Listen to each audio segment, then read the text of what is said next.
Fabil TV. Habib Hasan bin Ja'far As-Segaf lahir di Kramat Empang, Bogor pada tanggal 26 Februari 1977. Habib Hasan merupakan seorang ulama dan tokoh agama Islam yang masih memiliki keturunan seorang ulama besar dan da'i yang mensyiarkan Islam yang dibawa oleh Rasulullah sallallahu alaihi wasallam. Habib Hasan bin Ja'far As-Segaf merupakan seorang ulama dan tokoh agama Islam yang berasal dari Indonesia. Habib Hasan bin Ja'far As-Segaf biasa dipanggil dengan sebutan Habib Hasan, merupakan anak sulung Habib Ja'far As-Segaf yang lahir di Kramat Empang, Bogor pada tanggal 26 Februari 1977. Habib Hasan mempunyai 4 saudara kandung, yakni Habib Hasan bin Ja'far As-Segaf, kedua Habib Abdullah bin Ja'far As-Segaf, ketiga Habib Mustafa bin Ja'far As-Segaf, keempat Habib Sami bin Ja'far As-Segaf.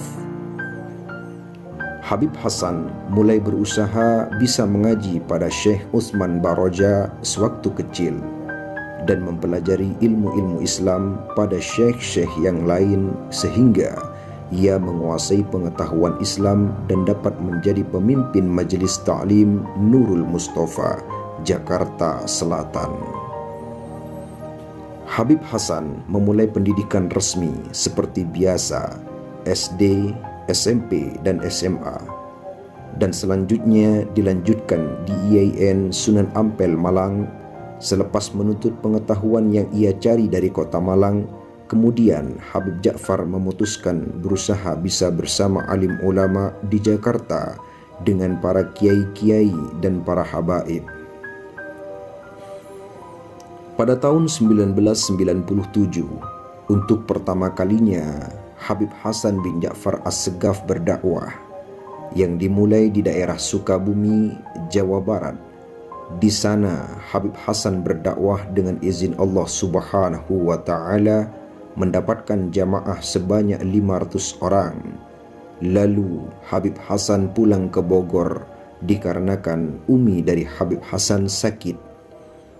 Pada tahun 1998, beliau melakukan dakwah kembali, dilakukan di daerah yang sangat jauh, yaitu di daerah Timur Timur, yang sekarang menjadi negara sendiri dan pisah dari wilayah Indonesia, tepatnya di daerah Palu. Habib Hasan berdakwah bersama Al-Habib Abu Bakar bin Hasan Al-Attas. Dari pengalaman itulah rupanya Allah Subhanahu wa taala memberikan izin kepada Habib Hasan untuk terus melakukan dakwah tersebut menjadi suatu makanan atau kebiasaan tersendiri bagi kehidupan Habib Hasan untuk memperjuangkan agama Allah Subhanahu wa taala. Demi tegaknya amal ma'ruf nahi mungkar dan menjadikan Al-Quran sebagai pedoman hidup umat manusia dan Rasulullah sallallahu alaihi wasallam sebagai suri teladan kita yang patut dicontoh dalam kehidupan sehari-hari. Pada tahun 1999, beliau pergi kembali ke Jakarta dikarenakan mendapat kabar bahwa guru Habib Hasan, Al-Habib Umar bin Hud Al-Attas, telah meninggal dunia.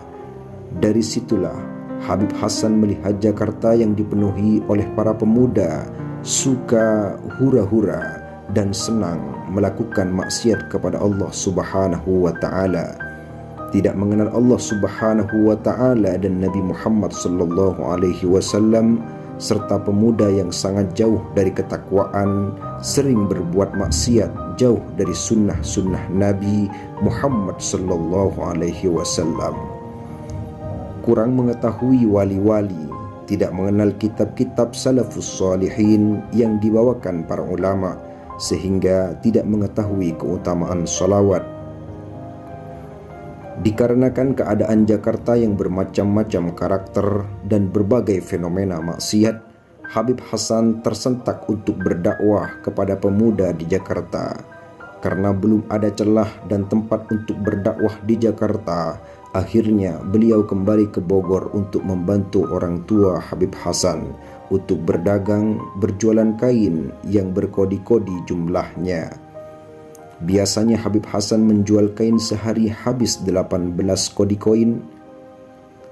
Bahkan Habib Hasan menjajahkan dagangannya mulai dari kampung ke kampung, dari pesantren ke pesantren. Di tahun yang sama, ada sekelompok pemuda yang datang untuk berziarah ke Habib Keramat Empang, Bogor. Para peziarah berasal dari Jakarta Selatan. Peziarah tersebut bernama Arai dan Zainal Arifin. Para anak muda tersebut menginginkan Habib Hasan untuk berdakwah di Jakarta. Akan tetapi Allah Subhanahu wa Ta'ala belum berkehendak karena Habib Hasan belum niat berdakwah ke Jakarta. Pada akhirnya selang beberapa minggu Allah Subhanahu wa Ta'ala memberikan petunjuk kepada Habib Hasan untuk berangkat ke Jakarta untuk berdakwah. Adapun dakwah yang pertama kali Habib Hasan dimulai di wilayah Ciganjur, Jakarta Selatan, tepatnya di Jalan Jambu 2, Ciganjur, di rumah Zainal Arifin. Mulailah Habib Hasan berdakwah dengan membuka rotib dan maulid Simtud Duror secara kecil-kecilan.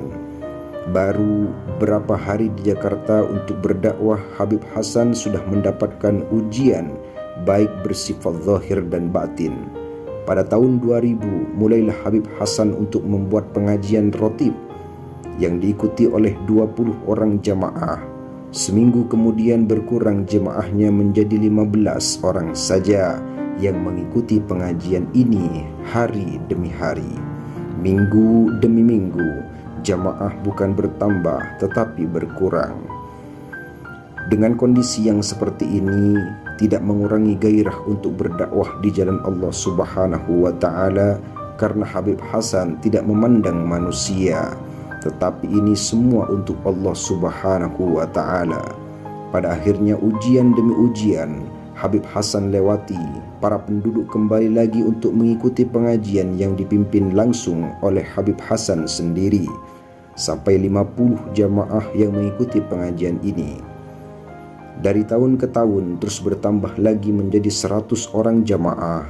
Karena para jamaah yang terus bertambah banyak, maka di saat itulah beliau berangkat ke Solo untuk menemui Habib Anis Al-Habsyi untuk meminta ijazah maulid Simtud Duror.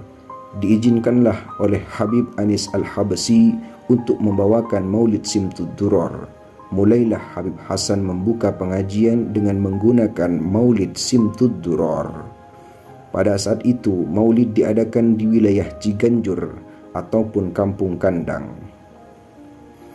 Habib Hasan menggagas untuk membuat maulid dengan menggunakan marawis atau ketimpring atau rabana dengan tujuan agar lebih meriah dan ramai. Pada tahun 2001, jamaah Habib Hasan bin Ja'far As-Segaf terus bertambah mulai dari 100 jamaah lalu bertambah menjadi 150 orang sampai akhirnya menjadi 500 jamaah yang menghadiri pengajian ini. Di tahun yang sama Habib Hasan kedatangan para habib mulai dari Habib Anis Al-Habsyi yang memberikan ijazah maulid Simtud Duror, dan saat itu pula pengajian ini diberi nama Majlis Ta'lim Nurul Mustafa yang sebelumnya bernama Al-Irfan.